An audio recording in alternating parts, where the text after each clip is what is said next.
The mission is the same, but the name has changed.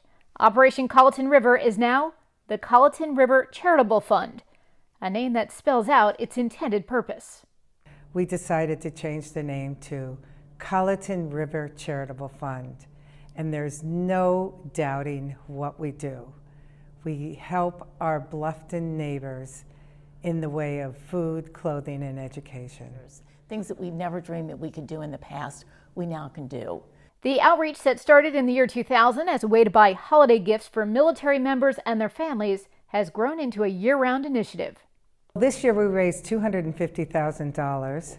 We know that there's going to be a tremendous need out there this coming year.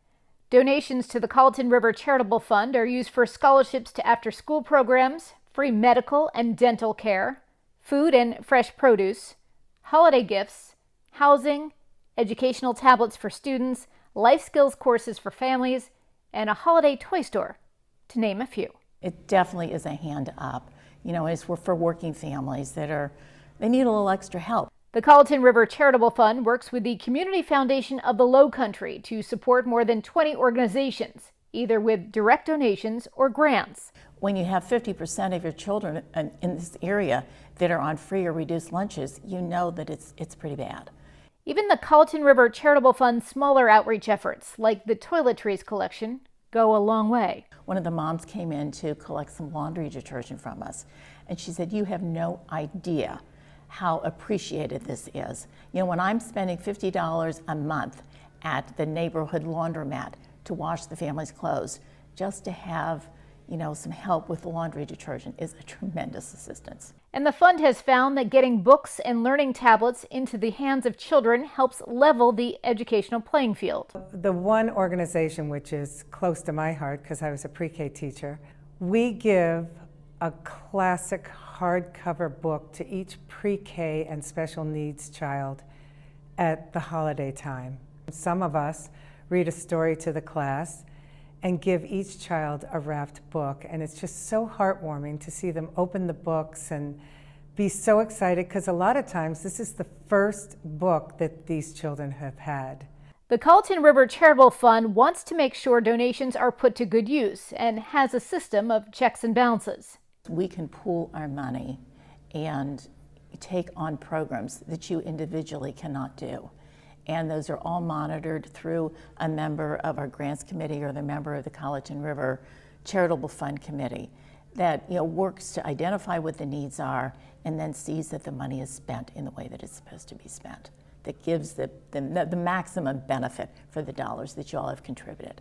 To make a donation, write a check to the Community Foundation of the Low Country, and in the memo write Colleton River Charitable Fund, and then drop your check off at the clubhouse front desk. Kids head off the bus after a long day at school and into a place where they feel loved and welcome, the Boys and Girls Club of Bluffton. Hello? Hello! How are you? How are you? I'm good. I'm good. All right. All right. 9-year-old Martin Bravo is a big fan of both the summer and after-school programs. If your parents always work all day long and there's no school and summer and all you do is just lay around in bed and you want to go outside and have fun, come to Boys and Girls Club Bluffton and you'll do everything. So much fun. Trust me. Executive Director Molly O. Hornbeek has led the Boys and Girls Club of Bluffton since it started in 1998. It is open to kids ages 6 to 18 who are grouped by age, not grade. Hornbeek's mission is to create scholars and leaders. We're going to teach that child how to shake a hand, how to look that person in the eye, introduce themselves, and be proud of what their name is. And they'll tell you what their favorite thing is to do in the Boys and Girls Club. It wasn't easy when we first got started because, people have to see and believe and trust in what you're doing.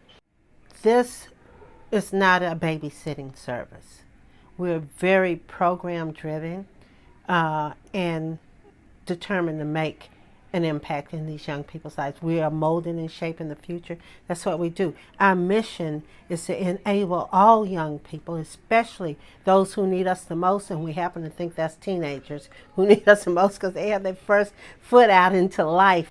15-year-old Lily Jackson has been a member for 10 years and was named the Boys and Girls Club 2022 Youth of the Year of the Lowcountry. She says what she's learned at the Boys and Girls Club helped her earn a full scholarship to high school. There's so much love here, and there's something about the Boys and Girls Club that really just brings you in the moment you walk through its doors, and that's the feeling of family. Everyone is there for each other, everyone loves each other, and we have arguments, and sometimes things aren't always perfect, but that's okay because that's what family is all about. We're always there for each other, and we're always a big community. There is love and there are expectations. When you come into this facility and you look, first thing you see is the Boys and Girls Club code that's on the wall, and the kids have to learn that 1 week from becoming a member. It says, I believe in God and the right to worship according to my own faith and religion. I believe in America and the American way of life, in the Constitution and the Bill of Rights. I believe in fair play, honesty, and sportsmanship. That's an important one. And I believe in all these things. I believe in my Boys and Girls Club, which stands for all these things. And so we just, reflect on that all the time. That's the way you walk in the Boys and Girls Club. You've got to get acclimated. In the first hour of the after-school program, kids get a quick snack from the kitchen area.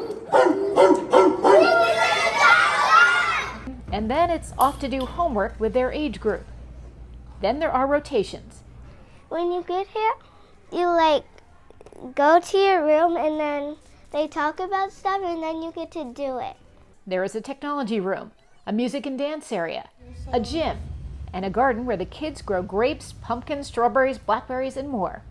And I just love going out with the members, and they plant flowers or they weed. I've never seen kids that want to weed as much as they do. The clubhouse is a place where older teens can hang out, relax, and play video games.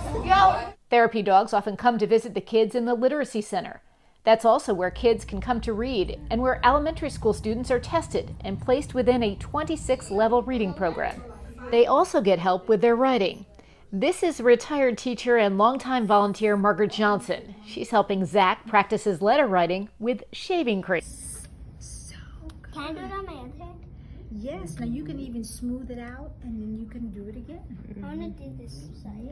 Yes, just smooth it. Learning has to be fun. Otherwise, it'll be met with resistance. But what we do most of all is establish a relationship with the members. So the first few minutes are always, how are you? What's happened? What's good happened today? I love that too about the club. We're able to address the whole child, not just one part of it. So it goes from character development to self-esteem to academic learning. I could just go on and on. The Boys and Girls Club is, I think, one of the most significant organizations this country has. And certainly for this community, it's everything. Coach Tony Bruin has been at the Bluffton Club since 2012 and knows the impact it can have on a child's life.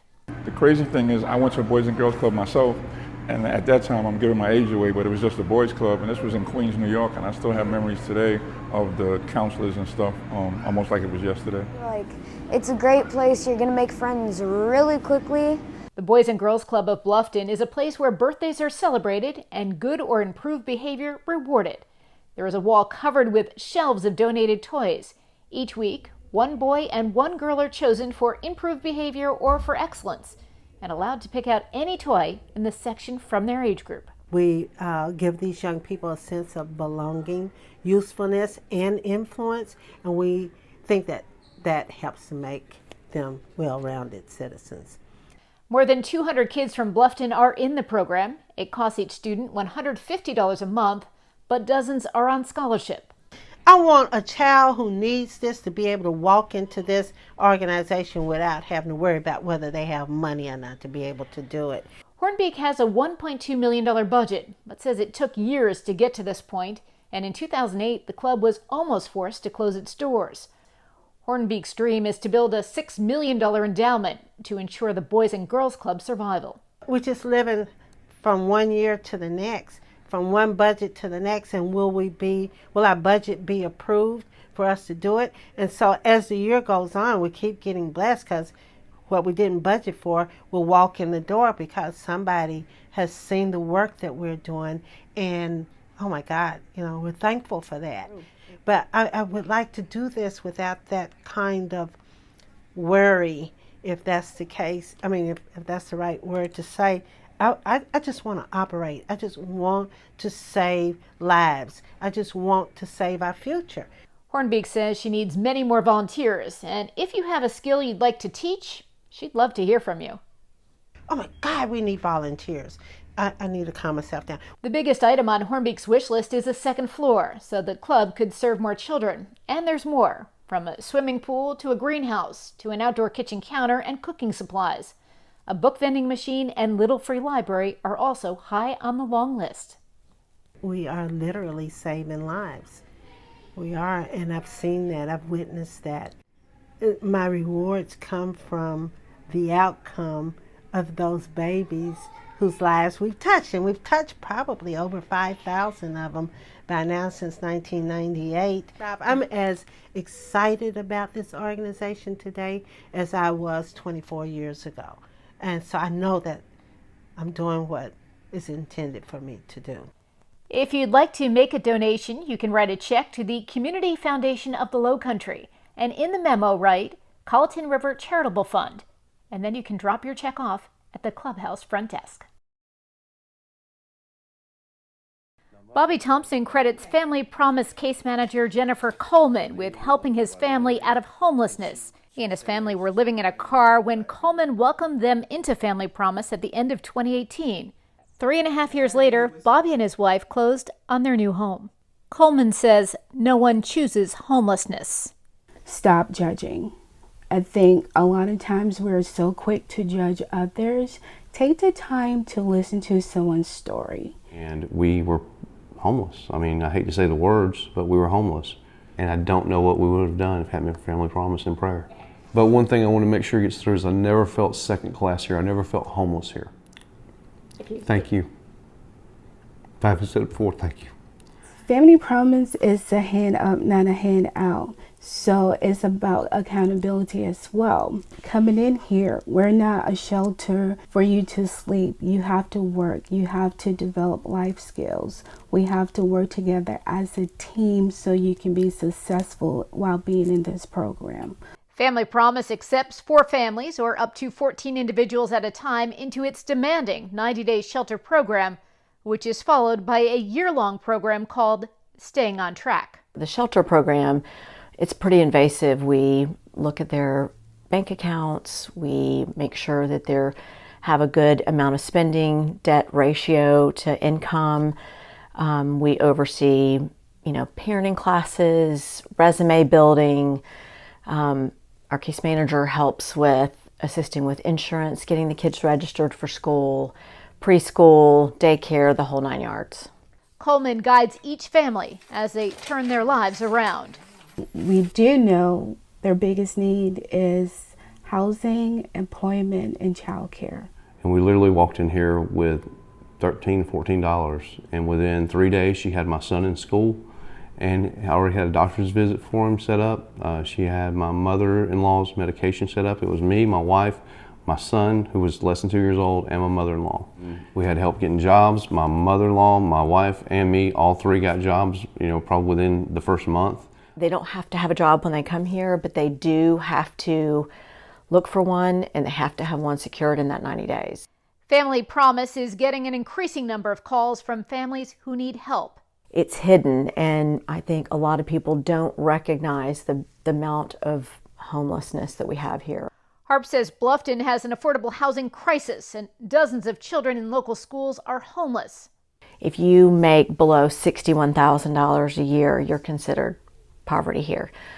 Our families are lucky if they make $25,000 or $30,000 a year. Local congregations used to house homeless families, but they don't now because of COVID concerns. Since our families are staying in an extended stay hotel, it's $700 a week per family. So roughly $2,800 a week just to put a roof over our family's head. And then we have been doing a $150 gift card per family. Harp is searching for a more sustainable solution. We need to either acquire land and build something or find something that's already built. Housing costs eat up a big portion of Family Promise's budget. But the needs of their families run far beyond and often include everything from shoes to school supplies. Sometimes they come and there's nothing, so we have to assist with every aspect. One day you can be fine, and literally we were overnight without anything.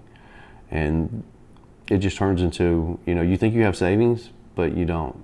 If you look at a hotel room day to day to day, it's extremely expensive, almost $3,000 a month, in hotel rooms. And then you have to eat out because you can't cook, you can't prepare meals. There is supposed to be a bedtime for adults and children. But when you're living in your car or living in a hotel, time merges. Your time, let me tell you, the only time you're concerned about if you're living in a hotel is checkout time.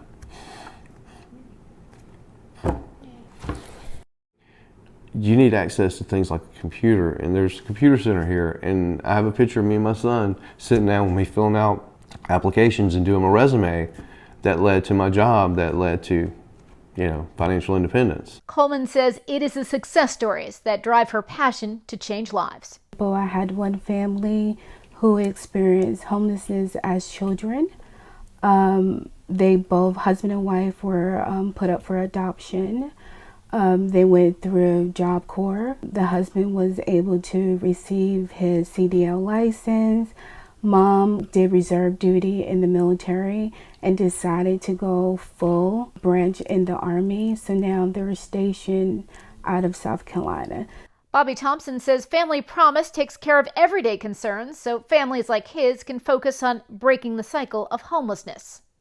You can be able to be employed and not be able to be employed because you don't have anywhere to take a bath. You don't have anywhere to sleep that night. You're more worried about your day-to-day. How am I going to pay for a hotel room today for my son to have a roof over his head? You can't even consider getting a job. And then when you go to fill out an application, I had an address all of a sudden, and I've got a phone number, and I've got an email address, and I've got access to a computer. I've got a washer and dryer. I can have clean clothes to go to work. Actually, I didn't even have a razor. I had a razor I could shave. You just need a little help. You can be willing to do something and still not be able to do it. Family Promise is not a handout, but a hand up, because our goal for families is not to have them repeat the cycle. It is to mitigate the problem. If you'd like to make a donation, you can write a check to the Community Foundation of the Lowcountry, and in the memo put Colleton River Charitable Fund, and then you can drop it off at the clubhouse front desk. Inside these doors, doctors, nurses, and administrative staff volunteer their time to make sure those who don't have health insurance have access to quality health care. The Bluffton-Jasper County Volunteers in Medicine is a free clinic serving patients ages 18 to 65 who live or work in the area. Patients see the same doctor for each appointment and often the same nurse. 65% of patients are employed. Some work 2 or even 3 jobs. This was a community that had a lot of workers that did not get insurance as part of their benefits, and the need was out there, and it was very difficult. A lot of the patients ultimately had to use the emergency room whenever they had major consequences. For volunteers like Dr. Lee Irving, the service they provide goes beyond a patient's visit. He had a 35-year-old patient who broke down after her exam, overwhelmed by financial stress and struggling to keep a roof over her family's head. With his guidance, the clinic worked with the Community Foundation of the Lowcountry to make sure they could stay in their home. And I always kind of say, now, is there anything else you want to talk about? And she started crying. I looked at the nurse and I says, we're not leaving. And she then proceeded to tell me that she had 3 kids. Her husband had just left her 2 years ago. She was working 2 jobs, trying to keep up, was able to feed the kids, but she was living in a trailer, and she couldn't pay the trailer fee, so she was afraid they were going to kick her out and she was going to be homeless. And I looked at her and I said, we're going to take care of that for you. Executive Director Pam Toney says patients come for more than medicine and checkups. They come to be cared for and loved. To make sure patients' needs are met, the clinic operates by appointment only. There are no walk-ins, and there has been increasing demand since the clinic opened its doors in 2011. About 1,500 come to us annually, and then those 1,500 patients came last year over 6,650 times. To qualify, an applicant must meet certain income guidelines, which vary depending on the size of the household. For individuals, it's less than $35,000 a year. There are 16 departments. In addition to family medicine, specialties include internal medicine, cardiology, gynecology, ophthalmology, podiatry, mental health services, and there are also telemedicine visits. There is an in-house pharmacy. If the clinic doesn't have the medication a patient needs, a prescription will be called into a local pharmacy. And if the patient can't afford it, the clinic will give them the money to pay for it. They always bring the change back. And so whether that's a penny or 50 cents or $1, they'll always bring that back. The newest addition is a state-of-the-art dental clinic, which opened in 2021 with the help of a $50,000 donation from the Magro family in Sun City.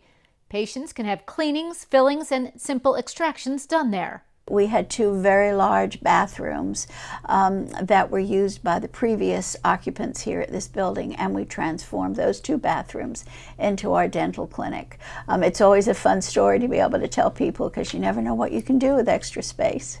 Bluffton Jasper County Volunteers in Medicine has a $645,000 annual operating budget. It gets no federal funding and relies solely on grants, donations, and fundraising. Grants are always fluctuating. We can't really count on them, and yet we need all that money for our programs. Emergencies like this broken air conditioner during a summer heat wave or other unexpected expenses can quickly throw a wrench into the clinic's finances.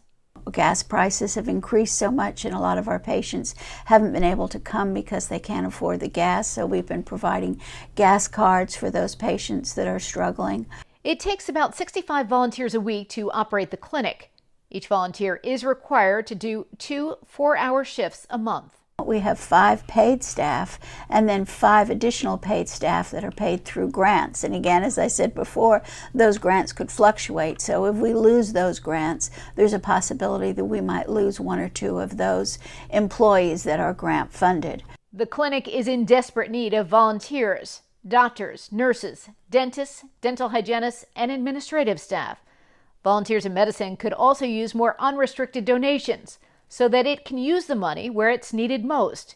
We have a patient that needs a special shoe, and we have no programs that will fit that special shoe, so an unrestricted donation will allow us to pay that $850 for him to have this prosthetic shoe. Raquel Solano works at the clinic's front desk. She also serves as an interpreter and says patients are always so grateful. They'll say you're God's gift. We're so thankful that, you're in the community. You guys are so kind. We appreciate you all. If you'd like to make a donation, you can write a check to the Community Foundation of the Low Country. In the memo, write Colleton River Charitable Fund, and then you can drop it off at the clubhouse front desk. This is our setup for our 500 plus meals. We do about 300 meals that have rice, that we use our pressure rice cookers. And we start with our veggies are over here. We have about 18 pans of 2 or 3 different vegetables. Today we have the okra and tomatoes, and we have the zucchini and the squash. And then on this side, this is our fried chicken. We have 5 pans of that. It's about 350 pieces. We have homemade beef stew, which goes over our white rice. And we have 5 pans of that, beef stew. So all this is homemade, fresh carrots and potatoes, fresh beef.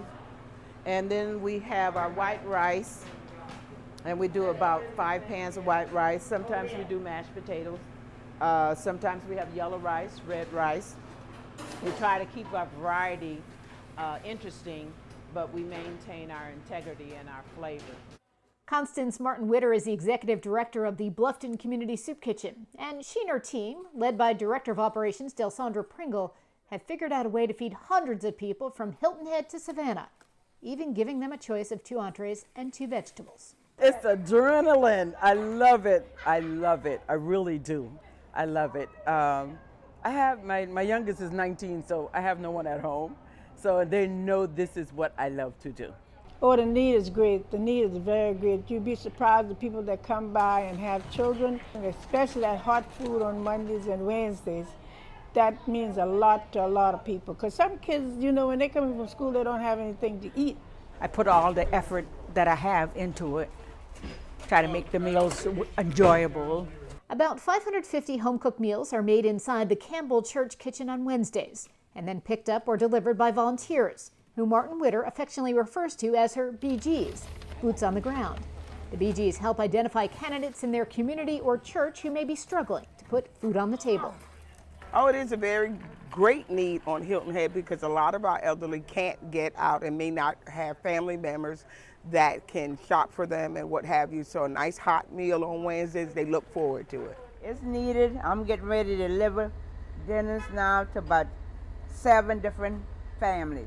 We have a place, it's off of Buck Island Road, 218 Buck Island Road, and we call it the Junkyard. And the people are living in abandoned mobile homes. Some of them are cut in half. They run cords. They have one trailer that everyone's take a shower in, used for shower, and they have cords just running all over the place.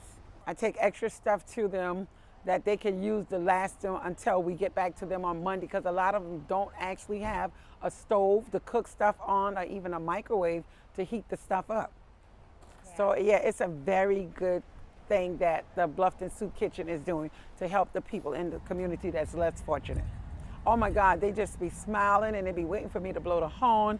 Everyone come running out of the little campers, and Miss Bev is here with the food. Yeah, so, and it gives me a great joy too. And it kind of make my day, and like my mom said, just thank you, God, that we can help these people.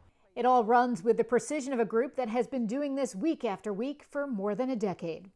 We prepare the meals, we give them a schedule, and then they come at their scheduled time. We have the meals prepared and packaged inside of insulated thermal bags. They pick up their meals, they take them to their community, their area, their church, and they distribute them to the people in need. And then they return the bags, and we continue the process. Another 375 hot meals are made on Mondays. The Bluffton Community Soup Kitchen also has an outdoor food pantry Monday through Thursday, which runs on an honor system. What happens is that because they pretty much take what they need, as opposed to taking more than what you need, because it's here 4 days a week. So why take more than what you need, because you just come back tomorrow and get it. The nonprofit Second Helpings donates truckloads of food. It is a food rescue and distribution network working to eliminate hunger in the Lowcountry. People can bring their shopping list and select what they need. The May River Grill also donates boxes and boxes of fresh vegetables on Tuesdays. We also provide COVID testing for anyone in need on Wednesday and Thursday. We also provide fresh fish on Thursdays. We pass out shrimp, and we pass out whiting or either flounder, whatever is available during the season. All this every week with a team of less than 20 people and on an annual budget of about $175,000, which comes mostly from grants and donations. We don't have any government money or federal money. It's just local and private contributions from individuals and families. Ed Lawyer is one of the volunteers. He's 93 and works at the soup kitchen 4 days a week. I love to do it because the people greet you and they talk about you, and they be waiting. Don't see me, then what happened to Mr. Lawyer?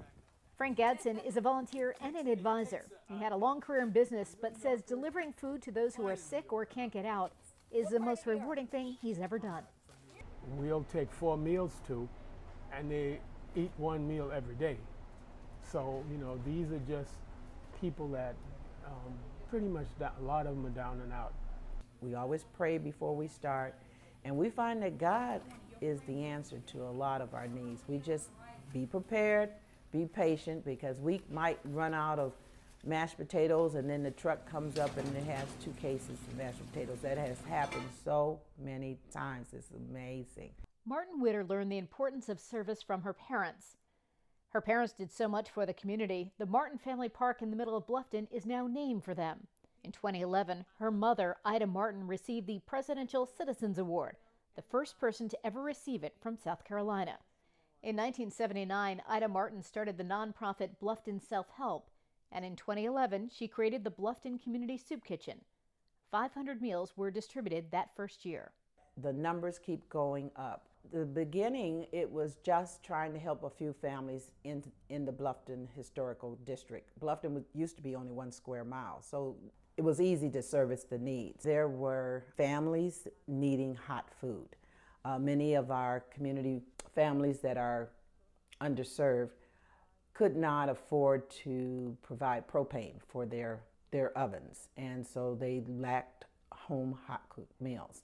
Ida Martin passed in 2013. Martin Witter retired from teaching and took over the soup kitchen, and she grew it. The 500 meals in 2011 went to 9,000 in 2019, and now nearly 40,000 hot cooked meals a year come out of the Campbell Church kitchen. We're open 52 weeks, and we only take off a day in front of Thanksgiving and a day before Christmas. Martin Witter needs volunteers, and she needs a bigger space. If you're interested, please give me a call. My number is 248-390-1798, Bluffton Community Soup Kitchen, and our motto is, let's do it.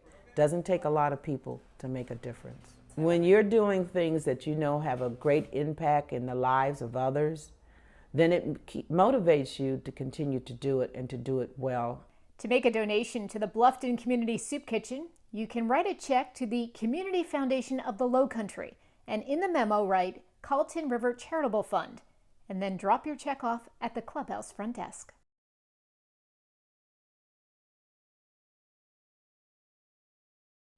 Backpack Buddies of Bluffton serves about 700 students and their families at 10 local schools, filling the hunger gap that is especially felt on weekends, holidays, and during summer breaks. We are surrounded, even with all the growth here and what we see, the beauty and everything, we are surrounded by some of the poorest communities in the state. And the need is great. Each Friday during the school year, younger students at risk of being hungry over the weekend are given a large bag of food to take home. For older students and large families, the box program has proved to be a better alternative. Each month, families pick up a box of food, about $35 worth of non-perishable items to supplement their nutritional needs. Tootin Farms also helps Backpack Buddies put together 80 baskets of fresh fruits and vegetables each month. And there are also boxes distributed before holiday breaks. The impact it makes is huge because there are so many children in very, very difficult situations and families that, and now with inflation, of course, their problems are just compounded. Before students leave for the summer, school administrators, teachers, and social workers identify hundreds of families who could use help from Backpack Buddies. The families are given vouchers they can turn in each week at the Backpack Buddies tent at the Bluffton Farmers Market. They are each given a set number of tokens based on the size of their family, which they can use just like cash at the market's farm stands. Right now, with the economy the way it is, donating would really help because a lot of families don't have the money and the access to fruits and vegetables and canned goods. Each week, Olivia Days and her 13-year-old grandson, Mackay, put the Red Apple sign out at their stand. That Red Apple sign lets families know they can redeem their tokens for fresh produce. We like to feed the people that don't have what we have. Well, a lot of kids come out and they get so excited. Instead of shopping for toys, they shopping for fruits and veggies. The parents bring the kids out. They show them the vegetables. They show them the fruit. And then they learn how to count. So they're learning how to read and how to count. And that's very important. And also, you know, fresh fruits and vegetables are very good and essential for the body. We have people that's been coming to us, 3 or 4 years, and every year they come to us and we like their guy, we're their farmer. At the end of the day, Backpack Buddies collects the redeemed tokens from the participating stands and gives them cash in exchange. To support Backpack Buddies of Bluffton, make a check payable to Community Foundation of the Lowcountry. Write Colleton River Charitable Fund in the memo and drop it off at the clubhouse front desk.